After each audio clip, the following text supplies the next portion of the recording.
Untroubled banks को देखें, I mean जिसका मैं जिक्र किया था, एचडीएफसी बैंक, और एक बार आप आईसीआईसीआई बैंक के पुल बैक को देखिए, 936 डे हाई पर आईसीआईसीआई बैंक का आज का लो था exactly 200 day exponential moving average. तो आईसीआईसीआई बैंक ने रिएक्शन बहुत सधा हुआ दिया है।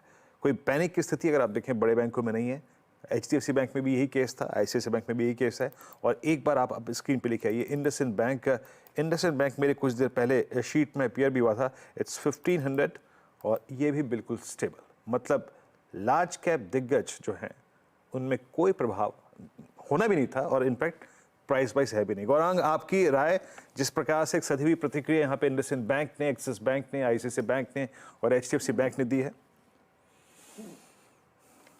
देखिए, जो बदलाव किया आरबीआई ने नियमों को लेकर के या फिर थोड़ी बहुत सख्ती बरती, ये जरूरी इसलिए वीरेंद्र, क्योंकि किसी भी तरह की लापरवाही आपको बरतनी नहीं चाहिए और कोई बड़ा कांड नहीं होना चाहिए। ये खबरों के आधार पर है, इससे कोई बड़ा फर्क नतीजों में या आमदनी को लेकर के हो, ऐसा हमें संभव नहीं लग रहा है। और दुर्भाग्यवश जो खबरों को लेकर के जो करेक्शन देख रहे थे हम, और जो थोड़ा बहुत सुधार हो रहा है वित्तीय क्षेत्र में, खास करके बैंकों में, कुछ चुनिंदा सरकारी बैंक और बहुत सारी निजी क्षेत्र की बैंक में हमारी खरीदारी की राय है। मिसाल के तौर पर इंडसइंड बैंक। इंडसइंड एक टॉप ट्रेड है, लेकिन इस पूरे मामले में क्या और पेन देखने को मिलेगा, ये एक बड़ा सवाल है। हमारे साथ अब प्रकाश दीवान भी जुड़ रहे हैं। प्रकाश, स्वागत है आपका। एक थोड़ा सा शॉकर, क्योंकि आरबीआई ने वार्न किया था, लेकिन रिस्क वेट्स बढ़ा देंगे उसकी मुझे नहीं लगता किसी की तैयारी थी। ये बताइए, इसका नीजक रिएक्शन तो आ गया, लेकिन ये कितना आगे और पेन दे सकता है बैंक्स और एनबीएफसीज के लिए? Good morning Arshita. बिल्कुल सही फरमाया आपने। आरबीआई गवर्नर ने अपनी पिछले पॉलिसी के बाद की जो स्पीच थी उसमें ये खास जताया था, एक आभास दिया था कि उनके हिसाब से पर्सनल लोन्स और कंज्यूमर क्रेडिट साइड में जो ग्रोथ आ रही है वो थोड़ी सी रिस्की हो सकती है और उसके लिए कहीं ना कहीं कोई अंकुश लगना जरूरी हो जाता है। और उन्होंने एग्जैक्टली वही किया और रिस्क वेट बढ़ाने से दो चीजें हासिल करी उन्होंने कि ग्रोथ जिसको करनी है वो करें, लेकिन आप कैपिटल एडिक्वेसी अपनी पहले बनाएं। और इसमें क्या होता है कि जब वेट बढ़ जाता है, अगर वेट 25% था और वो अब 100% हो रहा है, तो आपकी कैपिटल एडिक्वेसी बढ़ानी पड़ती है। तो एनबीएफसी के लिए जो मतलब अंधाधुंध जो एक्सपेंशन की अपॉर्चुनिटी दिख रही थी, आपको इतने कॉल आ रहे होते थे, टॉप अप लोन्स के लिए कॉल आ रहे थे, वो सब अब थोड़े से थम जाएंगी। दूसरी चीज होगी कि कॉस्ट ऑफ फंड्स बढ़ने से, क्योंकि आपको कैपिटल और लगानी है तो आपकी आरओई घट जाती है। 100 रुपए की कैपिटल पे आप 400 रुपए की लेंडिंग करते थे, अब आपको वो 400 रुपए की लेंडिंग के लिए कम से कम 200 रुपए लगाने पड़ेंगे।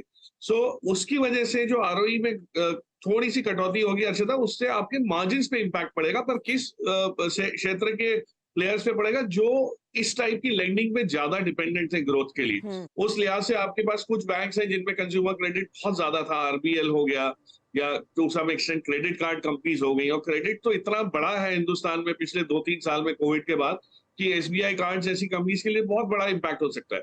लेकिन मैं नहीं समझता बड़ी बैंक्स जो कॉर्पोरेट लेंडिंग करके या हाउसिंग लोन्स, देखिए हाउसिंग लोन जैसे परे है, गोल्ड लोन्स परे है, तो इस टाइप के जो लोन्स जो इसमें नहीं कवर हो रहे, उनका पोर्टफोलियो जिन बैंक्स का उस पोर्टफोलियो में से ज्यादा समावेश है उन चीजों का, उनके लिए ये कोई नुकसान कुछ नहीं होना है, कोई इंपैक्ट नहीं होना। तो मिसाल के तौर पे एचडीएफसी बैंक थी, एचडीएफसी बैंक के केस में कोई इस टाइप की आपत्ति कहीं नहीं आनी।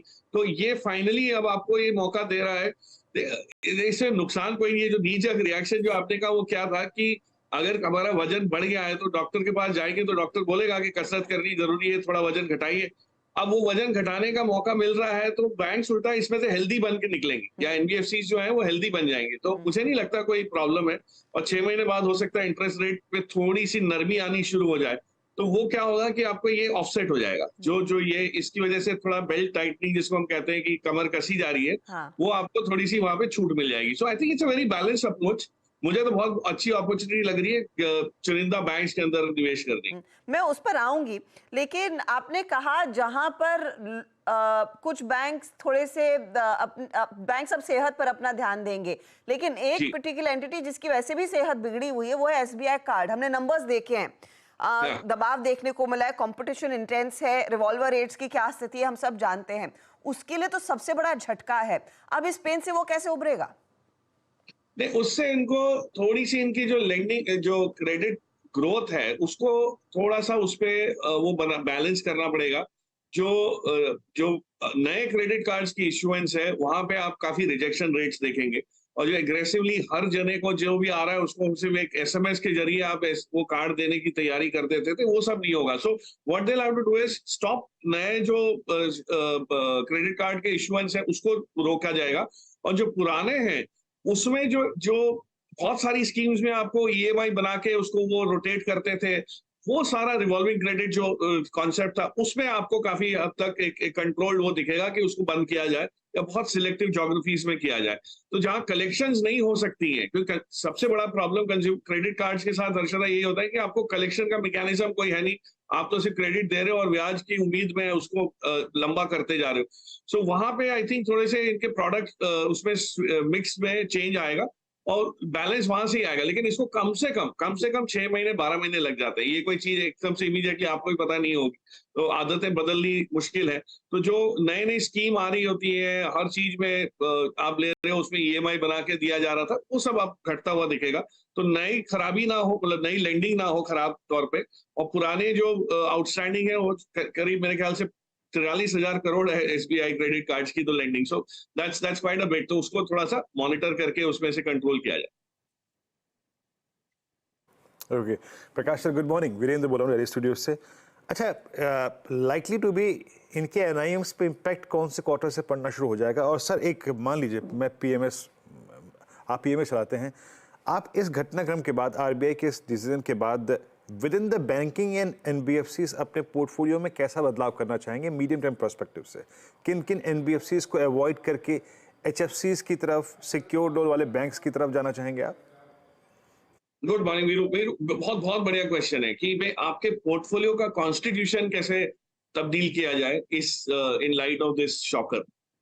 इसमें दो चीज होंगी कि पहली चीज तो आपने अगर बहुत सारे फिनटेक डिपेंडेंट एनबीएफसीज या एनबीएफसी डिपेंडेंट बैंक्स को अपने पोर्टफोलियो में शामिल किया है तो वो हाई रिस्क हाई रिवॉर्ड पहले ही था, तो वहां पे आपको एक्सपेक्टेशन रिवॉर्ड की ज्यादा थी और रिस्क भी आप ज्यादा कैरी कर रहे थे, तो उसमें से आपको थोड़ा सा हल्के से वो निकलना पड़ेगा कि भाई इसमें हम लोग अब रिस्क रिवॉर्ड जो है वो बैलेंस उसका थोड़ा सा स्क्यू रिस्क की तरफ हो गया।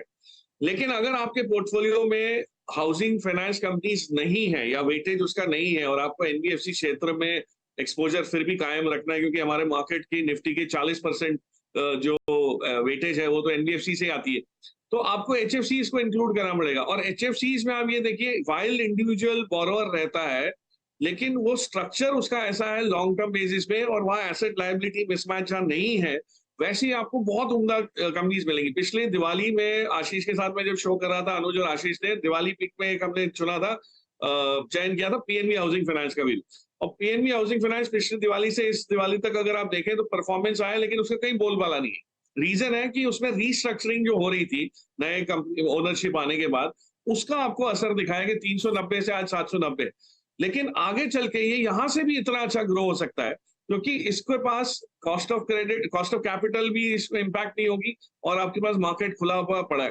होगा क्या, कंज्यूमर लोन की कॉन्स्टिट्यूशन चेंज हो जाएगी वीरेंद्र, मैं उस पोर्टफोलियो से उसको लिंक करूंगा। हम बोरो करने के लिए हाउसिंग लोन ले लेंगे लेकिन कार का लोन हमको बहुत जल्दी नहीं शायद मिले, या पर्सनल लोन कोई व्हाइट गुड्स लेने के लिए ना मिले कि टीवी आपको लोन पे मिल रहा था। तो आपकी जो लोन लेने की जो प्रक्रिया है उसमें थोड़ा सा फेरबदल आएगा कि भाई ये अब अलग चीजों से आप लोन लेके अपना शॉर्टफॉल पूरा करेंगे। उस केस में गोल्ड लोन्स और हाउसिंग फाइनेंस कंपनीज को फायदा होता है, तो ऐसी बैंक्स चुने जहां पे, जैसे एचडीएफसी बैंक का मैंने उदाहरण दिया, उनके लिए क्रेडिट ग्रोथ की कोई प्रॉब्लम नहीं है, हाउसिंग लोन तो उनका ब्रेड एंड बटर बिजनेस है अब, और at the same time credit growth corporate side में भी साइकिल थोड़ा सा पॉजिटिव होने लगा है। तो वैसी बैंक्स में बैठिए जिसमें आपको ओवरऑल बैलेंस ग्रोथ मिले, ना कि एक ही सेगमेंट से आए। थोड़ा सा